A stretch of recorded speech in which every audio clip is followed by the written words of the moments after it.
Good evening, I'm Jose Cardenas. Tonight, remembering Sue Clark Johnson, a nationally known and acclaimed newspaper executive and the former publisher of the Arizona Republic. We'll hear from people who knew her coming up next on Horizonte.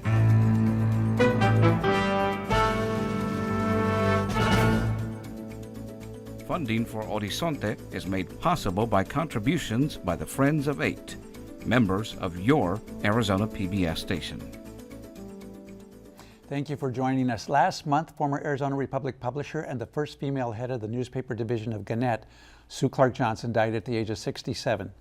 After retiring in 2008, Clark Johnson returned to Arizona, where she remained active in community issues and headed up Arizona State University's Morrison Institute for Public Policy. Joining me now to talk about Sue Clark Johnson is Joe Garcia, director of the ASU Morrison Institute Latino Public Policy Center, Judy Jolly Moraz, the former president of the Virginia G. Piper Charitable Trust and a current board member, and Michael Ryan, founder and president of Ryan Media Consultants and a former vice president at the Arizona Republic. Thank you all so much for joining us this evening to remember a very dear friend and community leader, actually national leader. The one common element, there are many, but one that particularly stands out in all the commentary that we've read about Sue over the last couple of weeks is that she was a journalist to the core.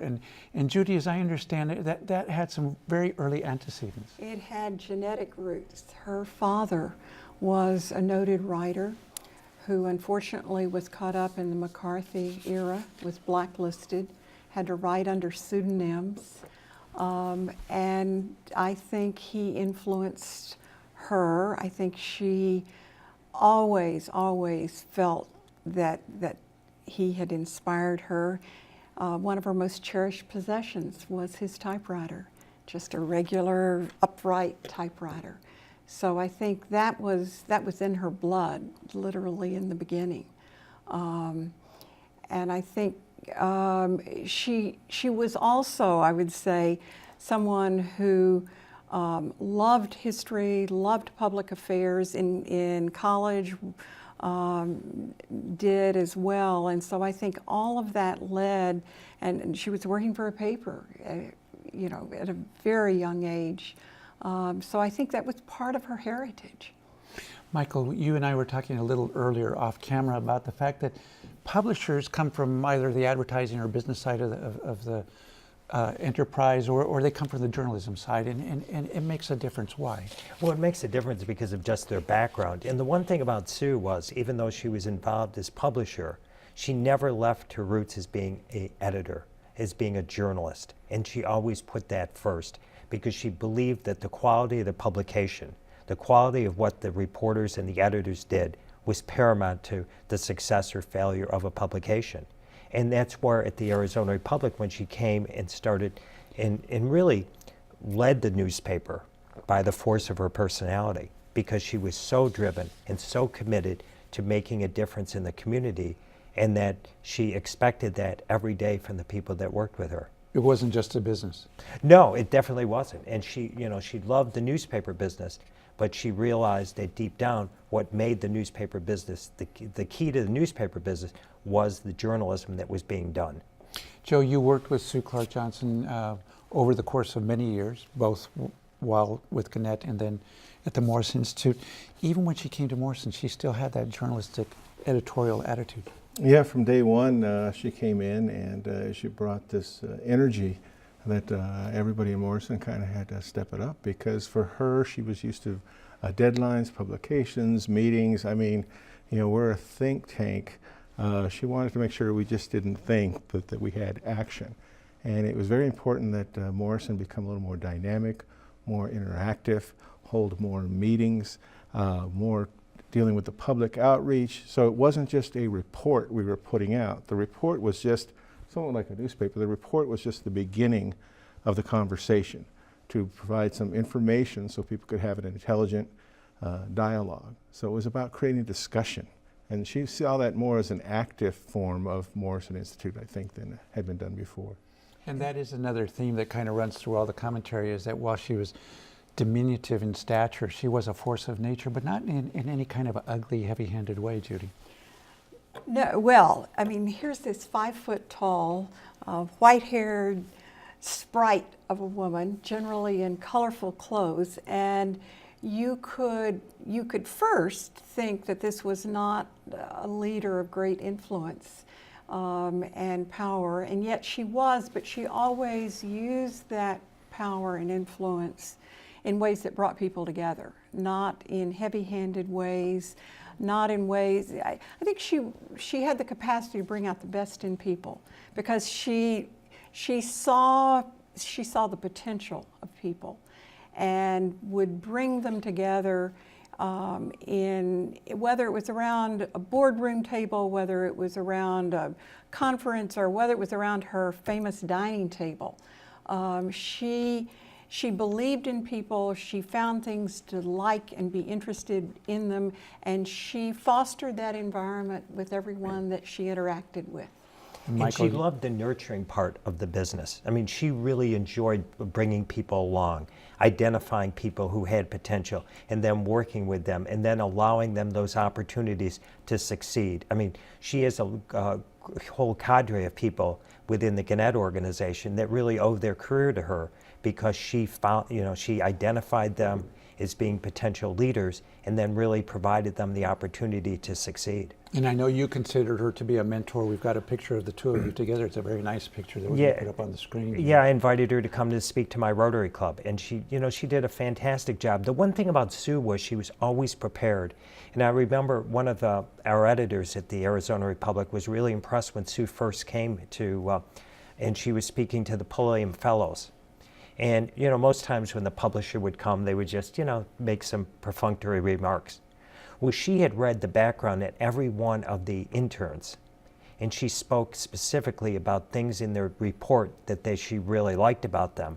Well, those people were blown away that here was this publisher of one of the largest newspapers in the company who took the time to really learn about the interns who had spent the summer in Phoenix.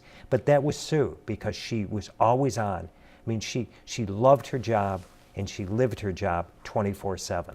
Let's talk about that move from Reno, where she had been the publisher of the Reno Gazette, I think, which is a significant accomplishment, especially given her age.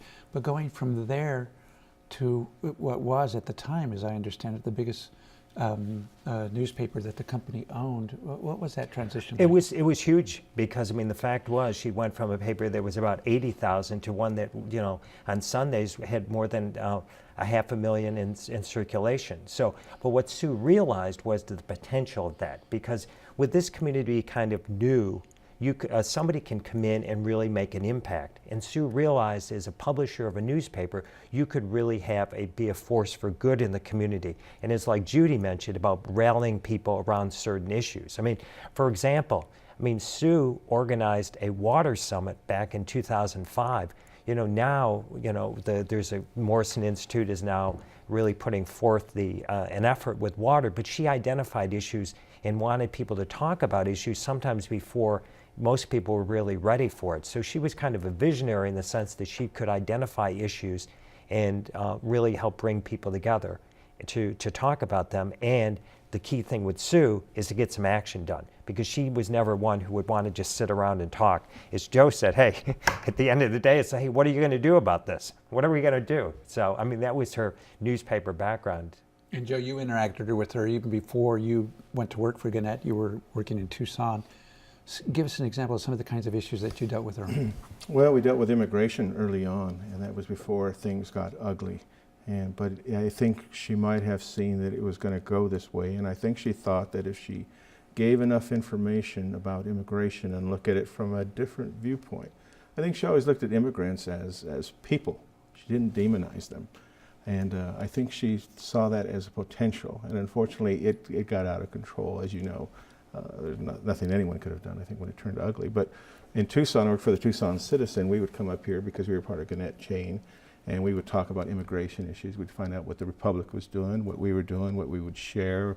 We were close to the Mexican border. We had a Mexican border reporter, and so it was a matter of sharing. And I remember one of the meetings, the news meeting of the Republic, I was pointing out that that the Mexican immigrant is the new Irish. And there were a lot of people at that meeting that didn't really like that, because they're saying, you don't understand, the Irish came, legally, so forth and so on.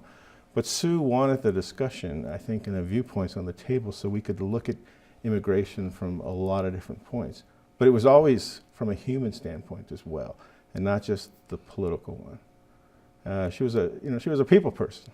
She was a force. I know when she would come onto the 9th floor of Morrison Institute, when the elevator would open up, everyone knew Sue was there. She was like a whirlwind, almost like Tasmanian devil. And I mean, she didn't need a paging system. I know she'd be in her office, and she would just lean her head out the office. Joe, Joe, like, all right, I knew I was being summoned. I would go in there. It's just her style. Her style was one that was very direct, I think very open. She and I sometimes would debate various things, but not once did she squelch me or not appreciate the dialogue and debate. But I think part of that was a respect for newspaper person talking. She believed in the power of information. And if you gave good information, credible information, whether it be in newspapers or a public policy report, she thought good could come out of that because people then could talk intelligently about a complex problem. Judy, it wasn't just newspaper people that she could relate with. You arrived about the same time she did in 2000, right? And she had immediate impact. She had immediate impact. She had loved Nevada, always loved Nevada, but she loved Arizona, and she quickly reached out to connect with as many people as she could, to learn as fast as she could. She had this extraordinary intellectual curiosity. I mean, she wanted to know not only what made issues what they were, but what made people tick. And so she began very quickly to begin to understand the challenges of downtown Phoenix, the challenges of the state, to appreciate, I think, the youth of the state and the potential of the state. And she could bring corporate leaders, academic leaders, philanthropic leaders, community volunteers, all together to look at problems that had urgency, they had relevance to the future competitiveness of the state. And as Joe and Mike are saying, what are we going to do about it? And what are the specific concrete policies? And you didn't come out of a meeting with Sue with the idea that a committee would report back in some time with a report. You had action items that people were assigned or had volunteered, had found themselves saying they would do in order to move the project, to move the issue. And that's where she really relished the role of publisher, of being able to get involved in the community. Because there's some publishers who, by their very nature or something, aren't really that outgoing. Sue was extremely outgoing and wanted to be involved. She realized that what the newspaper could do in helping to set the agenda by the force of being, publishing every day, and with a website, being able to get information out there. So she really used that to help, address these issues and bring people together, because she used the force of the role that she had in the community as publisher to really trying to, to improve the community. And and the one thing that was always interesting is that, when she left in the around 2006 to go to corporate, to head up the Gannett newspaper division, it was interesting because she was one of the few people who really then missed that role of being a publisher. I think she missed not having her own community. When she was overseeing from Washington all the papers in Gannett, it just wasn't the same, because she loved that hands-on relationship, and she stayed very much active. She would always come back on weekends to Arizona. So she was living in Washington. She never left Arizona. It's almost like she was a senator or something, where, the senator comes back every weekend to his district. She always would come back to this area because she loved it and wanted to stay involved. So it was easy when she came back to the community after she retired from Gannett to reconnect with the community, because she never left the community. I was in Washington, D.C. at a Gannett editors conference when Sue was named head of the newspaper division, and they did a Q&A because all the editors from around the country were there, and you could tell there was going to be a change in Gannett. It wasn't just a changing of the guard or changing of a name, but the energy, you could tell, was changing. And I've never heard Sue say anything that she didn't believe. And in that Q&A, she was putting pretty much everyone on alert in Gannett that there's change that's going to take place, and it was usually for the better. Under Sue, I became editor of the Daily Times newspaper in Farmington, New Mexico. And I was probably one of 8 or 9 Latinos who was an editor of a daily newspaper at that time. I have no doubt Sue had a hand in that, because when the ownership of the newspaper changed, Sue kept me with Gannett. And usually when you sell a newspaper, you sell all the players. Like a football team, you sell the players, not just the uniforms and the helmet. But she had given me the option, and I came back to Arizona as a result. And it was kind of good to come back home. But I remember Bob Moore had asked about me specifically to Sue, and at the time I didn't know Sue that well. But Bob Moore had said, who was the editor in El Paso, saying, "Well, it's too bad you didn't, about Joe Garcia, I feel bad because I brought him here from Arizona." And she goes, "Don't worry, we protected Joe." And we didn't know that each other that well at the time. Of course, little did I know that we would end up working together at Morrison Institute. She came that very same week. I was hired, actually I was an independent contractor, but she came on board that very same week.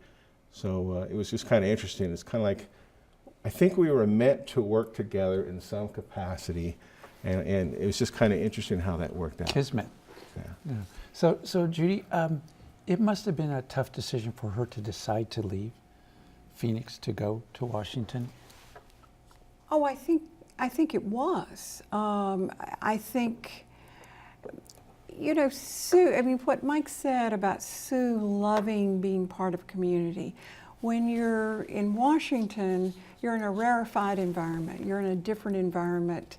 You're not connected to a community in the same way. And I think that was something she understood. She understood that it would be corporate culture writ large. And she was not one to stand on formality and corporate hierarchy in a lot of ways. So I think she understood that as a woman, as a national leader in journalism, this was an opportunity. And she respected that. But to leave Arizona, to commute in a marriage that meant the world to her, those were not easy decisions. And as successful as Sue was, as a woman with a remarkable career at a time when many women were not moving ahead, she always had that grounding of those personal relationships as most important. And you became one of her closest and dearest friends. Did she ever confide in you her own assessment of her years in Washington? Did she regret leaving? Did she feel she had accomplished I don't think something? she regretted leaving. I think she saw it as an opportunity. But I would not say that she would have looked back on those years as the most fulfilling or the most satisfying. I think it was her years in Phoenix and her years in Reno that where she was deeply integrated, knitted into the community in every way, that she found the fullest and most complete life. Do you think she felt some sense of obligation to take the position because she would be the first female head of the Gannett newspaper division? She's noted for being a pioneer on diversity and Right. the first woman to do this, first woman to do that. Was that part of the calculus? I think she was urged by corporate to take this job. And Sue, like many women who came of age when she did, understood that she was making decisions not only for her career, but for women coming behind her. And so I think to take that job, to oversee this powerful force in American journalism, she understood that was groundbreaking and that she was going to do a good job. There was no question about that. And how many preconceived ideas and barriers would be broken as a result of her and of a woman playing that role. And I think she felt that she could really make a difference, because the fact was, now you're instead of being overseeing all the newspapers in the Western group, she was overseeing every Gannett newspaper. So I think that, you know, the challenge there, especially in the time, you know, which has been a turbulent time for newspapers, as it evolved from a printed publication to, you know, developing a websites and communicating to readers on a 24/7 basis. I think Sue really kind of relished that opportunity to lead the whole company. I think what happened, though, was that she just, you know, realized how much she missed being a publisher, being connected to a community. And I think, as Judy also rightly mentioned, you know, the personal toll, because she and her husband Brooks had a very close relationship, a very loving relationship. And I think it was hard, him oftentimes, you know, being out west, she being in Washington or traveling on business, because she had all these newspaper sites to worry about. And Brooks had a journalistic background as well, right? Exactly. He was publisher for the Gannett newspapers earlier in his career in San Bernardino. But Sue, when she left Gannett and retired, and she had accomplished her career more than anyone at that point, as far as a female in Gannett, her leadership. But she didn't stay retired. She could have stayed retired and lived off her laurels, but when she came to Morrison, she had the energy of wanting to do something. And immediately she admitted that, she said, I flunked retirement. That's what she said, because she didn't just want to retire, she still wanted to make a difference. And I think that's why she came to Morrison, because she knows that, you know, we deal with the issues that the state is dealing with and challenges, and she saw that very similar to newspapers of what we do. And among those issues, she was particularly interested in elections and the electorate. And we've got a picture of her at the, I think, one of the State of the State presentations and talking about that issue. Yeah, she started the State of Her State Conference, which is our signature event, annual event. And right away she came, and that was one of her first decisions. We've got to hold a conference. We've got to hold a conference. And we said, about what? She goes, well, I don't know yet. That's what we have to decide. What are we going to do with this conference? But she knew we had to get Morrison out of from the 9th floor, if you will, and into the community. And we needed to bring people together to discuss issues. And that was, you know, that was her baby, and it's still going on, of course, today. And we recognized her a couple of State of Her States conferences before, because the influence at Morrison that she had is going to continue. The Kyle Center, for water policy, she began that, and you know, obviously it's grown into finally a formal center. The Latino Public Policy Center was under she made that happen. Without her, I don't know if we'd have that center. There was a lot of things that she did at Morrison that will continue, but this was her whole idea of, and when she walked away from it, I think it was hard, but she wanted to try something new. She knew she had made an impact there that was going to be felt for years. And Judy, one of the signature accomplishments while she was at Morrison was the dropped report that Piper Trust played a leading role in working with Sue.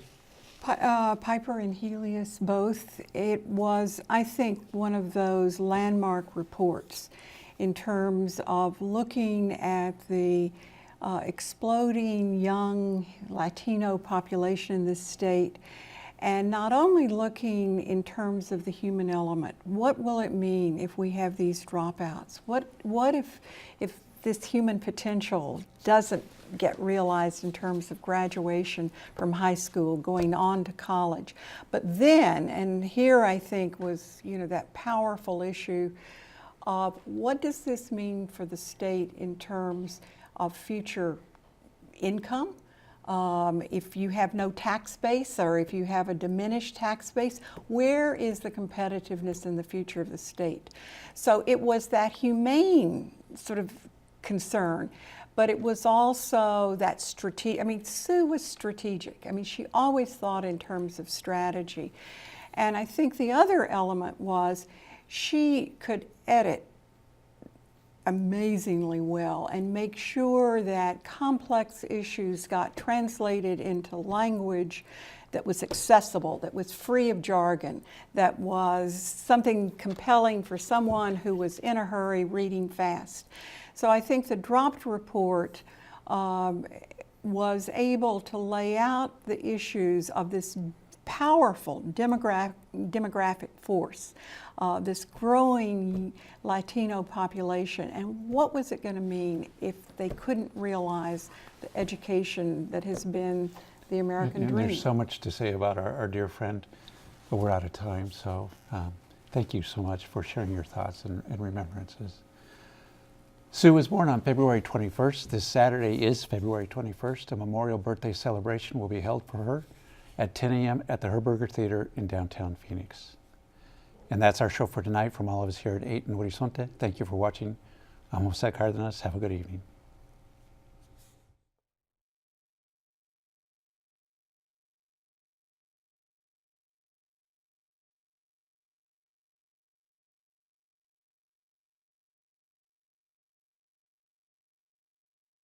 Funding for Horizonte is made possible by contributions by the Friends of 8, members of your Arizona PBS station.